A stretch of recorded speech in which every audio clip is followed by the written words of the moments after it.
action. It's really refreshing with Clint because he's never a kid in a candy store with visual effects. He's using it as a tool to reflect the movie making that he has always done.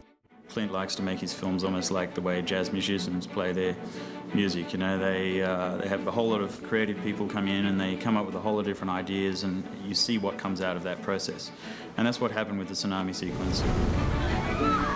We looked at all this live-action footage from the real tsunami in 2004, which is pretty sad at sometimes.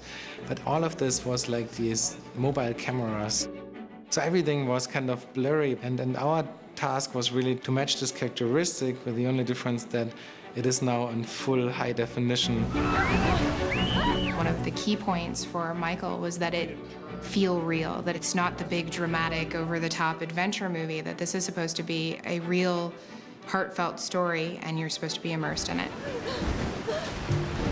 What we're able to do on this film, I think, for the first time, is actually do water simulation on a grand scale. Water is particularly difficult to do. The resort shot where the tsunami first hits the resort is definitely one of the hardest shots, but also one of the most amazing shots. That's a 100% digital shot. So in that case, every person in there, the pool, all the little umbrellas, everything in there is completely artificial. The buildings are built log for log so we could destroy them any way we wanted. Even the little pool toys, we have tons of little toys sitting in the pool that get destroyed. There's lots of little details in there.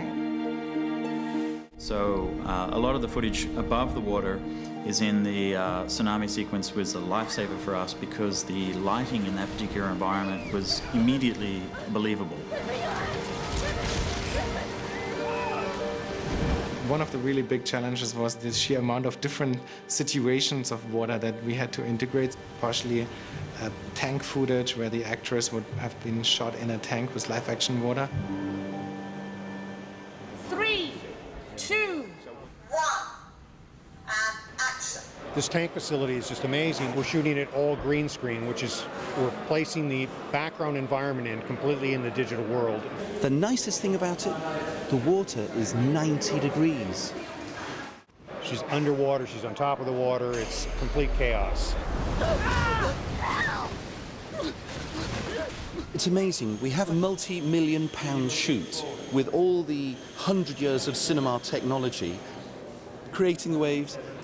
There's a guy with a barrel just pumping it up and down. The demands on the actors are absolutely huge.